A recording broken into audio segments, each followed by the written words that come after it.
Welcome everyone to this floating offshore wind mini-series part 2. This is the third episode and I'm happy to share with you a lot of information today together with our panelists. This episode is gonna focus on OEM, so operations and maintenance related to floating offshore wind, and then we also make a connection with innovative technologies, so the ICT industry in Taiwan. My name is Anouk van Steen. I'm the head of the innovation department at the Netherlands office in Taipei. And I would like to share with you that our office, the Netherlands office in Taipei, is doing actually a lot related to offshore wind here in Taiwan. We have a MOU together with the Bureau of Energy, and following this, a lot of activities, programs has been evolved. Also related to floating, a webinar was held last month, and we will definitely continue these collaboration efforts. Today we have 4 panelists for you, and I would be happy to let them introduce themselves, including one question or one sentence which they feel is the most important message for today's episode. Please, Joy, can I? Hello everyone, my name is Joy Yang, and I'm working in Wind Office in ITRI, Taiwan. And our Wind Office is focused on the promotion of the wind policy, and we have some cooperation with our government and to improve the technology and the policy in Taiwan. And with the experience to exchange with the company from Europe, and I can share some challenge or some opportunity in the future offshore wind, floating wind field. Hi, nice to meet everybody. Hello, my name's Matthew Paterson. I'm the APAC Operations Director for James Fisher Renewables. James Fisher Renewables is a global service provider who has the goal to be the largest and leading O&M service provider within the region. We believe that utilising the new technologies will provide a safe, cost-effective and efficient execution to the offshore projects. Hi everyone, my name is David and I'm the representative for the World Forum Offshore Wind here in Taiwan. And the World Forum Offshore Wind is a non-for-profit organization. So our main goal is to facilitate the development of offshore wind in general. And of course, floating offshore wind is one of our main agendas as well. So I'm very happy to be here with the panel members to share some of my thoughts, and hopefully we can kick off some of the momentum generated to initiate more collaborations. Thank you. My name is Alan Ling. I work for Advantech as the Director and Head of Emerging Business Opportunities. Advantech is a Taiwanese company with worldwide presence. Our product and business focus on industrial PC, embedded system, IoT platform, software, and also solutions in smart city verticals. The company was founded 39 years ago and is now leading the world market share in industrial PC and devices. So I'm glad to be here today, join the panelists and discuss and share ideas about ICT and wind energy industry. Thank you. Thanks for the introductions. Let's immediately kick off with the first question, which I would like to address to Joy.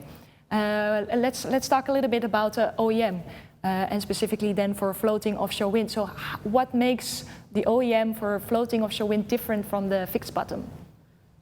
Actually, the fixed bottom type, the foundation, including the monopile or jacket, is currently proven technology and is quite mature.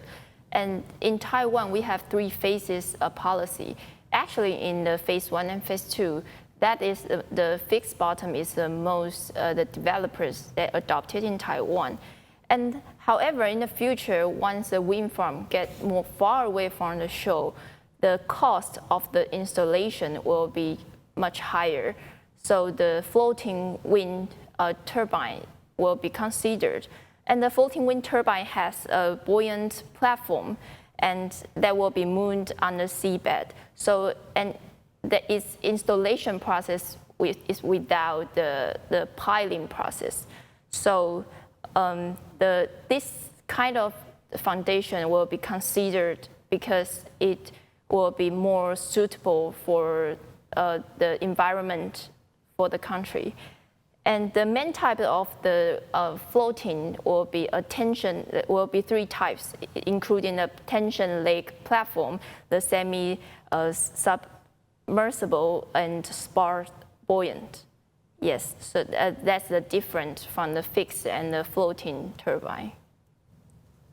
Maybe, Matthew, can I ask you also, so how does indeed, in your view, does OEM look different for floating? So the floating turbines, the idea is that they're going to be designed for deeper waters.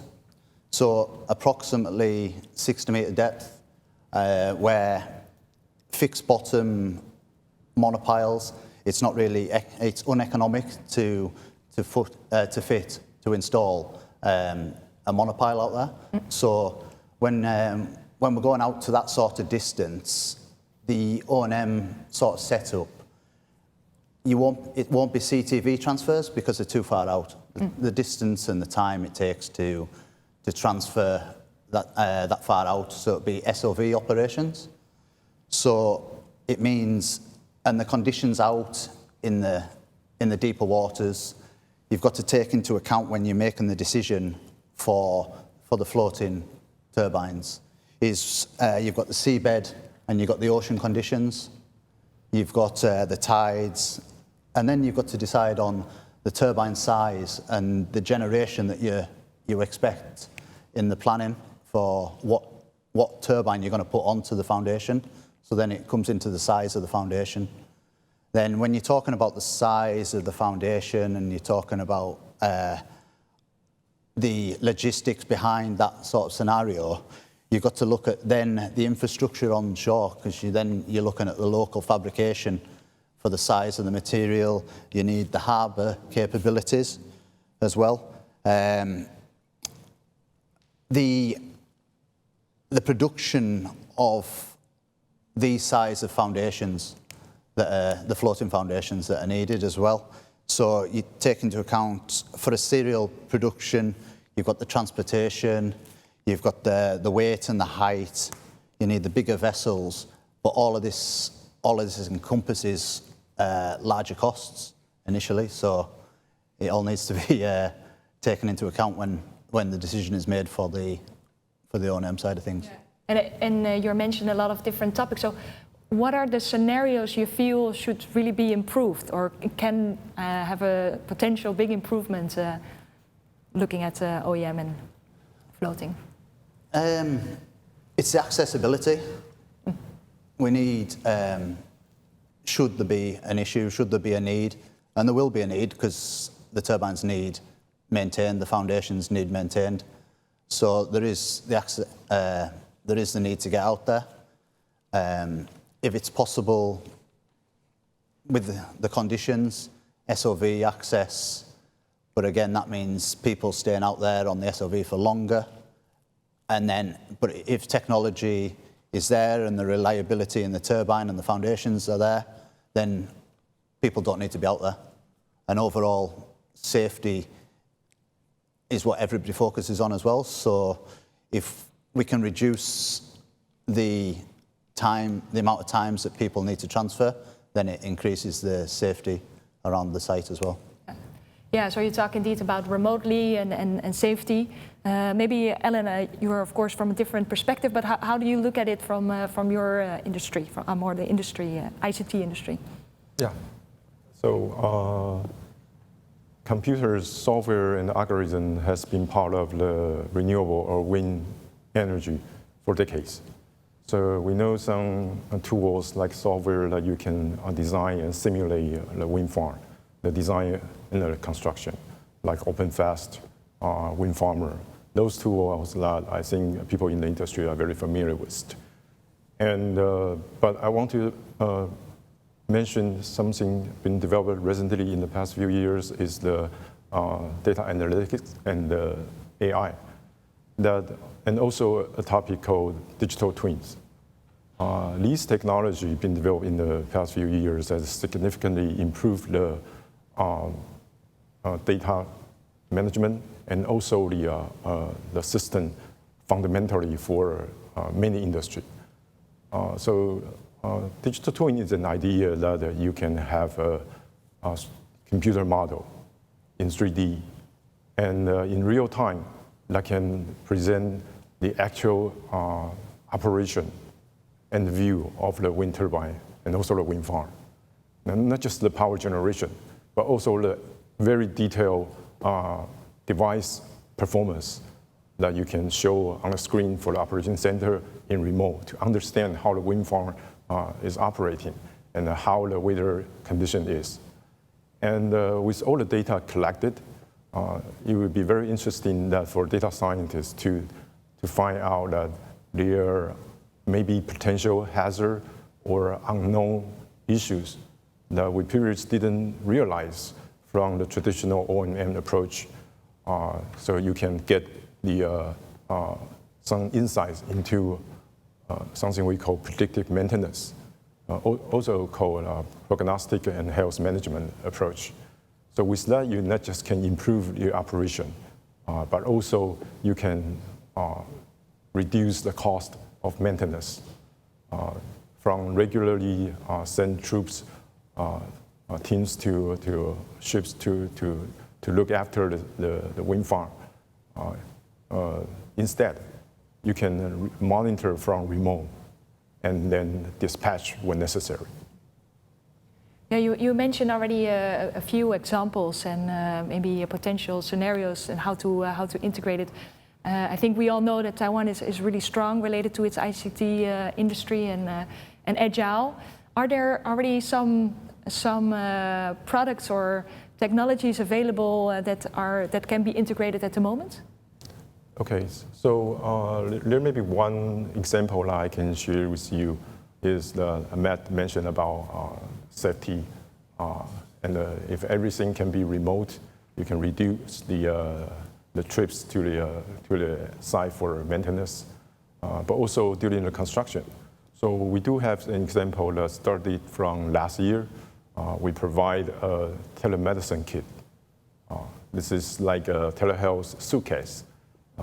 Within the box, there are digital scope for your ear, nostril, and there's also a portable ultrasound and 12-lead ECG. So basically, the medic with the team in the construction support vessel, they can feel like they have a virtual clinic. This suitcase of telehealth can serve a team who needs medical attention and also connect them to the remote doctor, not just in Taiwan, but also far away in Europe, in their own language. So obviously the device also provides a secure video conference software that help the people and the team engineers doing their construction and the O&M, bring them the peace of mind that they don't need to feel uncomfortable or uncertain condition they might encounter when they are doing their job. So this is one example I like to share about remote technology that can help improve the quality of the engineering works. And this technology is already placed, like there's already in use? Yes. So this is actually deployed in the Greater Changhua Wind Farm 1 and 2A. So this is a proven technology and proven scenario. So I think this is going to be very helpful for the team working offshore. And so it should be a very important new technology and soon become the standard operation for people doing offshore works. Great, thanks. So we already see the integration indeed of ICT industry from Taiwan and your company related to the floating offshore wind or offshore wind opportunities. Maybe Joy, from your expertise, what would you recommend to be the ideas to start focusing on? Like which fields do you think are the most urgent to have the new solutions? It's very happy to hear that from the ICT industry has already raised the potential topic in the floating wind. And according to our environmental factors in the Taiwan Strait, the impact to the floating wind platform from the strong wave and the ocean current is quite important. So, and I just mentioned that the wind farm sites will be very far away from the shore. So I think first is how to improve the offshore wind network service for collecting the data for real time, because it is not that easy right now. And then if we can collect the real data, and we need more, I think in the future, it needs more deep analysis for those data to R&D on the dynamic stability of the wind farm platform, because that is very important for the operator to know what happened of the platform. Because in Taiwan, in our winter season, it might happen. Everything might happen. So how to know how to know the situation from the wind farm is important for the operator to cost down the expense, because the operation and maintenance periods would be 20 to 25 years. So in the future, to predict the situation of those floating platform accurately will be a main topic or a crucial challenge for cost down issue. Yeah, and maybe I get back to you, Ellen. So hearing that story, so indeed the necessity to have the data and to know what's going on a floating farm. Are there any other ICT technologies or solutions that you feel are worth mentioning already? Yeah, of course. And I think this follows my sharing about remote technology, because there are a few pieces of technology are quite interesting that can help you better collect the data. First one is like augmented reality remote assisting solution. That means you don't really have to, dispatch a big team, a big engineering team to do the survey and the inspection. You can have one experienced engineer on site and a group of experts at remote to help understand the situation and provide real-time guidance to watch over the problem and to solve it. And also related to Joy's question and answer is that now drone is very popular, the flying drone. Flying drone is another technology that been used in many industries and quite helpful in doing inspection. Because not just the camera that you can have a drone to carry on, you can also have different sensors like infrared sensor or air sensor to understand if the environment parameters is different from the actual situation that it should be. And using a drone can collect a lot of different data that human cannot collect. So with all the data, I think it will be very helpful to do the autonomous, using drone to do autonomous inspection. And you can always have someone sitting behind the camera and the remote control the drone to do inspection with more details. So I think this is like in the future scenario that you have a robotic drone flying over the wind farm and doing the inspection and finding out collecting the data and finding out the potential problems in the operation. I see the rest of the panelists nodding their head. You agree on this? Yeah, absolutely, yeah. The same for you, Matthew? Yeah. And a few comments actually, but from Joey and from Alan. It's all the technology that they mentioned is going to be great to improve the live data that we need, and if it reduces visits, that's the whole idea. It's good from a fixed foundation point of view, from a floating foundation, but a fixed asset in the sea. We've got the fibre cable connected to the asset, so we can get that data fast. But I think from experience that I've seen in the past is if there's a way to have a 5G fast internet mesh across the west coast of Taiwan, that way the developers, the OEMs, the service providers can all tap into instant live data, because the fibre is to the asset and it's to the control room. But if you are on a vessel or you are on an SOV, then obviously the fibre isn't connected to them moving vehicles. So it's a case of if we can get that set up, then everything that we could do with a fibre network, we can do with the 5G network. And that gives you the live data. That's for the safety side of things. It's for the new technologies. It's, the marine tracking, the personnel tracking. So I think that's a good, and I think that Taiwan's definitely got that capability to provide that setup on the coast. Which is not existent yet, but definitely something that you feel is a big opportunity. Yeah.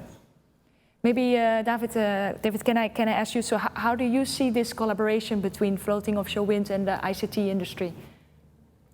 Thank you. Bouncing back from Matt, Joy, and also Alan, technologies are one of the strongest aspects of Taiwan, I would say quite safely. So the challenge is perhaps obviously to know what technologies are there to be utilized, but on the other hand, we need to encourage more communications from the floating offshore wind industry or offshore wind industry, so that we could share valuable scenarios that will accommodate new technologies. So the way I see this is that in the past, Taiwan has success stories on tremendous achievements for cross-domain collaborations. It is only a matter of time where we stitch floating offshore wind with ICT technologies, and perhaps also even with ICT startups. So I think the relationship between floating offshore wind, especially in the faculty of O&M, it creates tremendous amounts of unique scenarios where we need to share, so that experts like Alan and other related ICT experts and startups could now already start thinking, how can we remedy a particular scenario with a combination of technology? So I think that is the spark where we can facilitate to happen in the near future. Nice. I hope this panel will facilitate that, of course. And yeah, often Taiwan is talking about localization. How do you feel the ICT industry can then also benefit from floating offshore wind? Yes, of course. So I think the development or the drive of ICT, especially ICT startups in the past, has been technology driven. So what I meant by that, often you'll see in related technology exhibitions or startup exhibitions where they drive particular technologies like 5Gs, AI, IoT, and so on. And then we sort of run free and see where these technology can be utilized and how they can be utilized. But if we can sort of reverse the template a little bit, we let them know exactly where these technologies should be utilized. And for this particular instance is floating offshore wind. And that will create a better understanding of where we can drive that innovation. If otherwise, we'll be playing golf in the dark and they don't know where to shoot. So I think, and Taiwan has the agility and the capability of a very strong ICT industry, and I think we can really benefit and take advantage of that. Nice, thanks. Yeah, I'd like to add to that. We mentioned a lot of technology, and but the technology is not going to become a successful implementation by itself. I think Taiwan also has a very strong energy in the project design and the delivery in terms of system integration. So there are many good companies in Taiwan focusing their expertise on the ICT system integration and the project delivery. We have been seeing a lot of good examples in the smart city verticals, and also the smart grid systems, whether it's POC or demonstration project. So these are the capabilities that the Taiwanese industry is good at, not just for the hardware and the software that we've been produced as a piece of technology, but also how to put the technology together as a project and deliver. One very interesting thing I would maybe add on to Alan is that we have innovative technologies at the moment applied for such as smart city. Years ago, we had startups using sensors to detect the vibration rates of a bridge, for example. And these technologies are very interesting. Can we fine-tune that technology and apply that into floating offshore wind? I could already think of some. I'm sure Matt can share a lot of scenarios where how vibration detection is useful in the floating offshore wind scenario. So I think it is that sort of innovation that we really try to stimulate here. And I think it needs to come from the start as well. And again, from experience-wise, when you come up, if you're already in an established wind farm and then you think of something that might be needed, then you go to a local company and it's difficult for the local company to visualize what you want, because especially in Taiwan, offshore wind is a new-ish industry. So I think it would be good when we're developing floating wind that we bring in the local ICT companies and collaborate with them from the start. And in that way, it might solve a lot of problems in the future that we try to solve. Once the equipment and the asset is offshore, the cost increases tenfold. If we can do it from the start onshore, then the cost is worth it. And maybe staying with you, Matthew. So if you think about this localization, how do you think that the OEM floating offshore market can stimulate this localization, and at the same time, of course, utilizing experienced workforce, maybe from abroad, but at the same time, the workforce that is being developed further here in Taiwan? Yeah. So Taiwan's ICT industry is so strong. The skills, the trades, the professions are all already exist that the offshore wind market can make use of. They're all relatable to the requirements that we desire. The management, the support functions already exist also. So they're all easily transferable, and even when we're not just talking about offshore technicians or we're talking about project managers, the whole industry needs engineers in the background. We need people that are innovative, that are thinking of the new ideas and looking to the future. We need finance, we need legal. It's all of these careers and skills already exist. So it's a very fruitful industry to tap into. Yeah.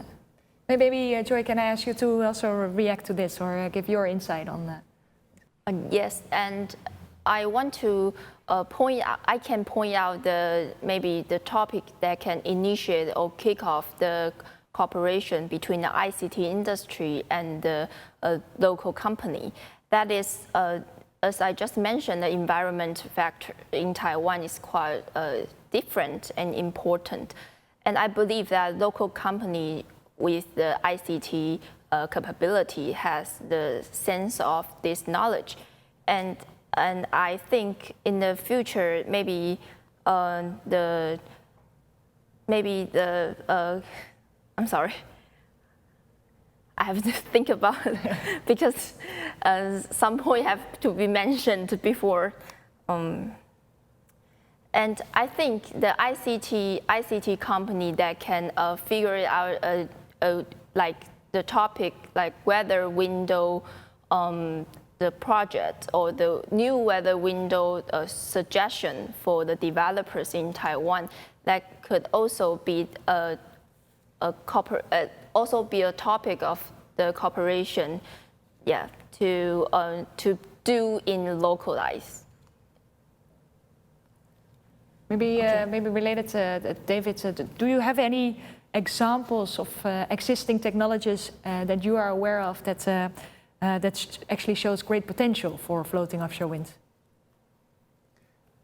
Try not to duplicate what Alan has already mentioned, but I think in the near future, once we have stimulated the relationship between these two industries, it will be a combination of technologies, I believe, to solve some scenarios. So, for example, can we expect AR, VR with distance telehealth teams ashore, mixed with some sort of communication technologies to remedy the emergency health service that we may require on the floating platforms? Can we expect technologies such as precision air drone or underwater drones with AI and big data capabilities to monitor and analyze our components in the near future? So it will be a combination of those technologies combined.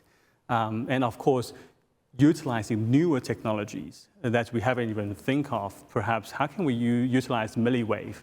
But again, this reflects back to what I mentioned earlier on, is that we need to understand what scenarios are there for ICT to solve. This particular method has been tried and tested by many Taiwanese projects before.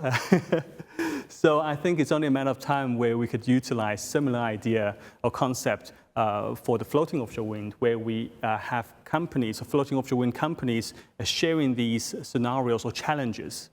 And then we could expect the ICT sectors using a variety of technologies to solve that. So I think if we want to have particular examples of technologies that exist capable for floating, they are tremendous. It's only a matter of how can we integrate or system integrate into the application. So that will be my short answer for that. And yes, and I also want to point out that we are talking about how important of the message from the floating wind farm to the shore, right?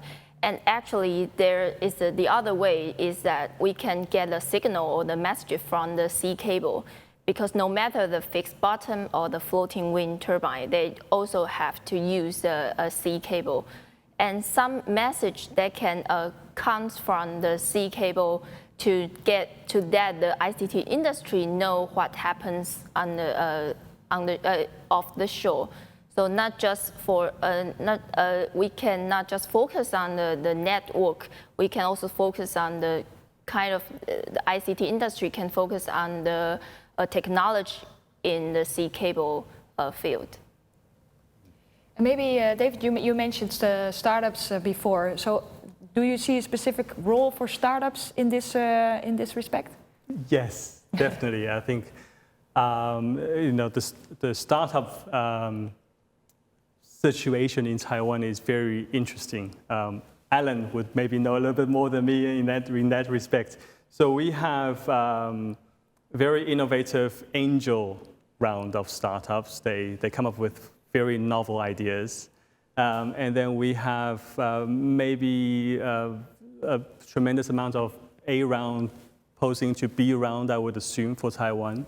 But how can we connect these two? I think this will certainly derive from the support, perhaps from the government side, to utilize the previously mentioned method of maybe inviting the offshore wind companies, floating offshore wind companies, to share their challenges and allowing startups to come up with solutions.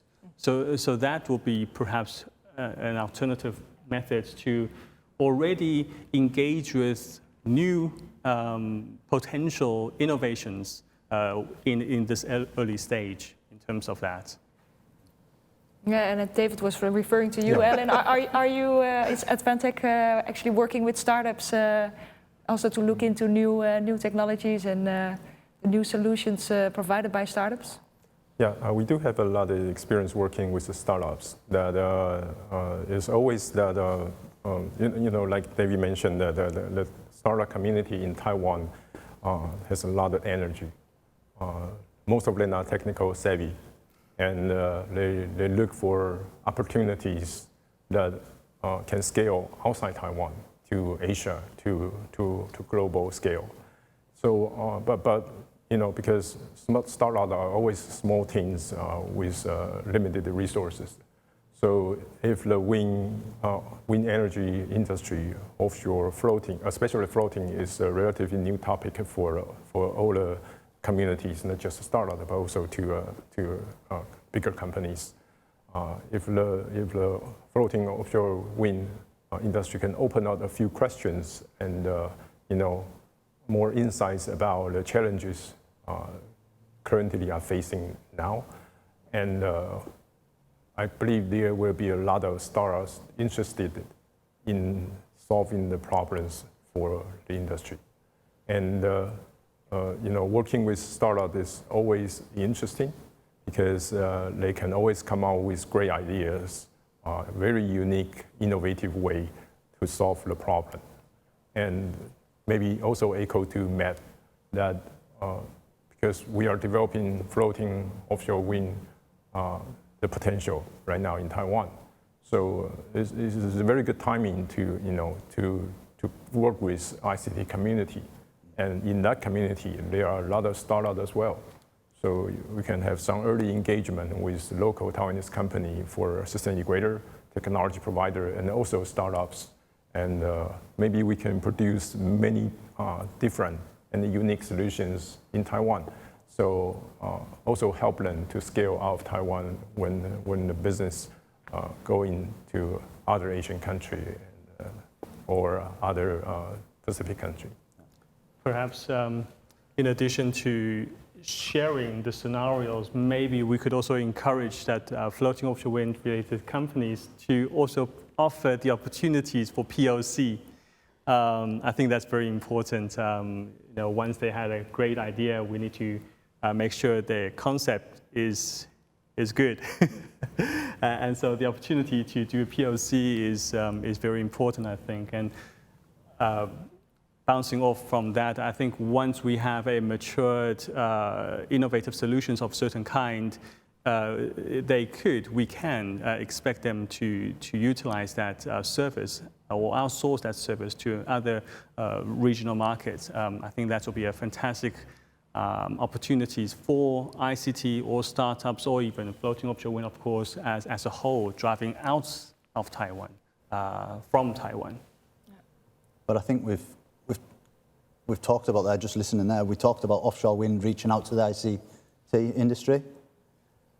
From experience and limited experience, but it would be good to understand what the ICT industry also has to offer.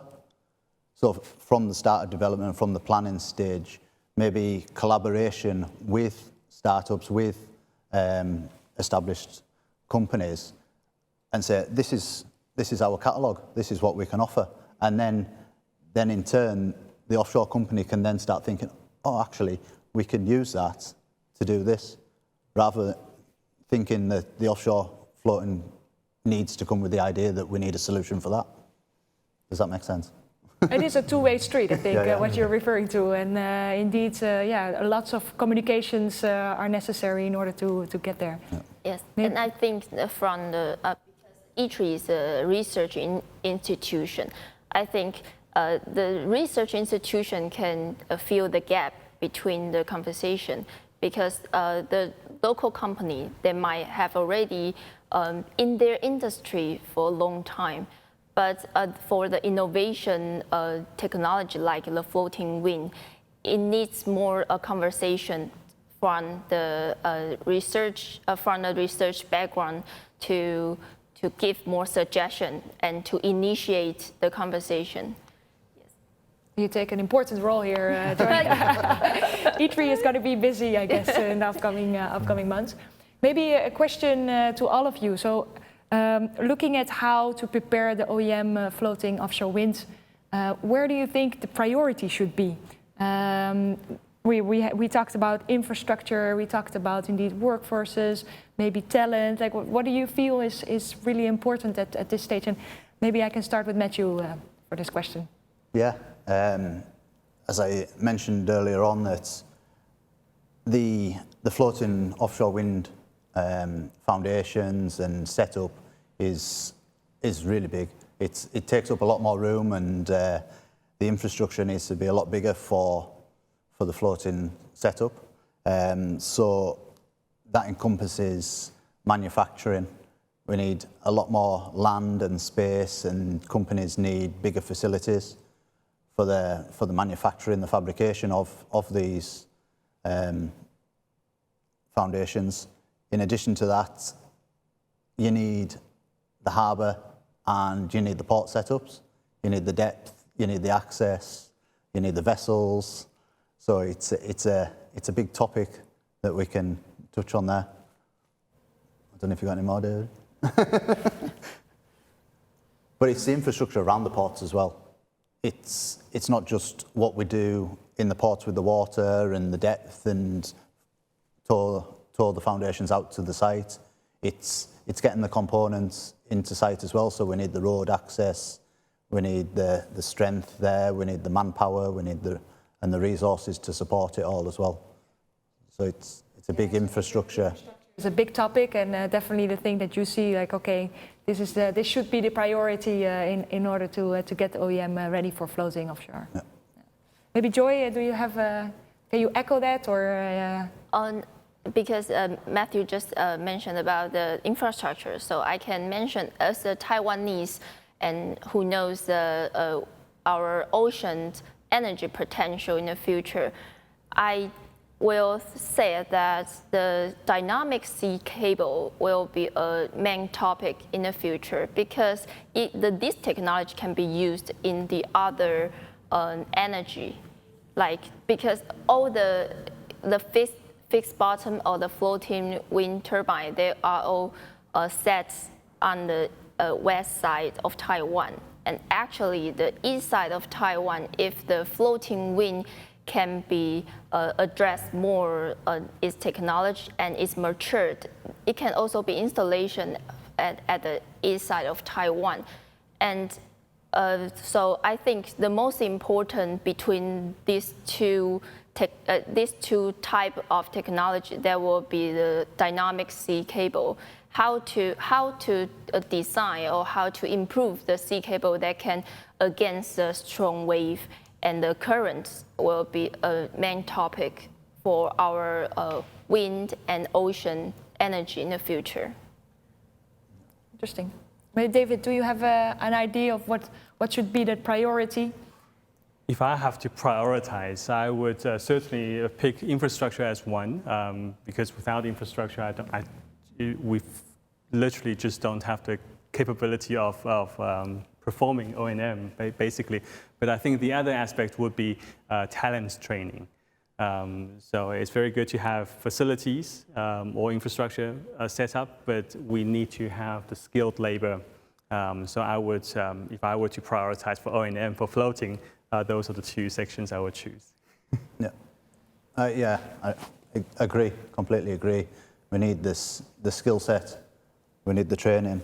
So training academies, we need graduate programs, we need university collaborations. So it's not just, what we don't want to do is steal off other industries all the time, because then it lessens other industries. So if we can bring people into the industry at a young age and with the background, and they can see the future in the industry, then that's definitely the way to go.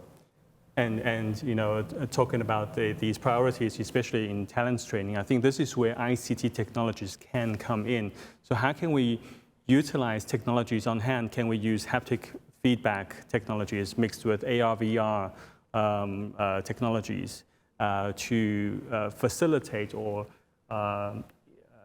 fasten our training for talents? I'm sure there are already success stories where we could utilize AR, VR in different type of training, but we don't have it yet for floating offshore wind. So it's only a matter of time where the moment we stimulate these two different industries or bridge these two industries, I think we can see a tremendous fast track on items such as talent training. Yes, especially the Taiwan in the Asia Pacific has more clear and ambition for the offshore wind policy. So maybe in the future, the kind of this training can be exported to the other country. Maybe Ellen, although you're not directly from the industry, with your ICT background, do you agree on these priorities, or do you actually have other ideas how to prioritize? Yeah, actually in every industry, human resources is always the most fundamental issue that we need to take care of. And you mentioned that anything that can be prioritized, if we were looking into the ICT and offshore, floating offshore wind, I think there is one topic that we can consider to increase the openness of data. That means, because new innovation always come from a lot of data, especially for the startups we just mentioned. Because wind energy has been there for 40 years. It's not a new engineering issue, but we need to create new opportunities. So new opportunities come from more new data and evidence that we previously didn't realize. So if we can increase the openness of the data from the real operation side, not simulated data, then those data can be utilized to create new opportunities for the ICT industry that contribute to the offshore wind business. Interesting. I really like your answers. Maybe one more last question, and whoever would like to answer. So, how do you look at all this that's being shared related to international collaboration? Of course, I'm from the Netherlands office, Taipei, and this is what we are focused on, really bridging between the Netherlands and Taiwan. But yeah, I'm curious to hear your view on this, how international collaboration can stimulate it, both industries actually further. Anyone who would like to answer? I think it's. I think initially it's really good. Europe's an established setup for offshore wind. There's a few floating wind sites already established. So the experience and the knowledge that comes across from Europe at the moment is highly valuable. But I think the idea is in the near future is to gain that knowledge and progress and utilize the experience that myself and everybody else that's coming in from Europe at the moment to help establish the Taiwanese floating market, but then localize it, bring it in-house, so it's all run from the Taiwanese companies. Yeah, maybe that also relates to you, Joy, what you mentioned as in the ambitions that Taiwan shows in the APAC region, and maybe a possibility to also indeed export it further to other places around the region. And actually, just like Matthew said, the experience from Europe is quite valuable. And from our side, I mean, for a Taiwan company or Taiwan research institution, I think what we can prepare to do the international cooperation is that to based on our experience in the phase 1 and phase 3 established experience, and to share what the difference condition between the Europe and Taiwan. I think in terms of international collaborations, I would think in a very different way. I think Taiwan is extremely suitable for international collaborations in terms of its open policy, in terms of the culture that we have, open willingness to collaborate with international professionals. And it works for different industries as well. So Taiwan has been utilized as a hub for Asia. And then from this hub, these industries will further develop into different markets across the Asia-Pacific region. So I think, yes, international collaborations is extremely important for Taiwan, and I think Taiwan is strategically poised to be one of the better selections, I think, as a priority for international companies to step in and then to expand further. That's that's what I feel about it. Yeah, I think this is happening and has been there for many years for the international collaboration. Look who we are right here in this panel. And we have a very good opportunity to establish a few great successful cases offshore floating in the Taiwan Strait. And with those success, that we can work together internationally and create more solid evidence that we can not just export, but also to elevate the awareness and also in the domestic in Taiwan for more human resources, for more talents to look into this industry and this floating offshore opportunity. And so I think international collaboration is happening. It's not a problem. It's how we're going to move on to make it better. And then we talk about open society, but open data related to your thing. So there's a lot possible. Maybe we can wrap it up together. So my main takeaways, and please help me out if things are missing. But I think one of the important things is that infrastructure is one of the important things to focus on. Once we want to get the OEM for floating offshore wind ready, combined with talent training, which is difficult in all different sectors, but to have this in mind already from the start is going to be really, really important. And then in order to look in opportunities for floating offshore wind and the ICT sector, which is so strong here in Taiwan, like the main goal is, okay, minimize visiting an offshore platform. So remote working, make sure that the connections, the data is available, the information flow is going smooth, and everyone remotely knows what and how needs to be done in order to operate everything according to what we want. Like, and that means safety and as much as energy as possible to be generated from the wind farm, of course. Any other takeaways that you feel should be mentioned? I think you summarized it really well. Good. Well, then I think I'm here to say thank you. Thank you very much. Thanks the four of you for sharing. It's been very interesting. We have indeed people from ITRI, from the industry. David, you're from the World Forum of Offshore Wind, which has a broader view, and then Ellen, of course, from Advantech, more on the ICT level. So I'm really happy we managed to put those two sectors together and see how we can move forward. And I think maybe that's the last message we have today is it should be really like a two-way street. We want to learn from the floating offshore wind industry where and what are the scenarios to be solved by the ICT industry. And at the same time, the floating offshore wind industry wants to know how the ICT industry can be of help. So what technologies are available and what will become available in the upcoming years to come. So thank you very much, and I hope to see you again.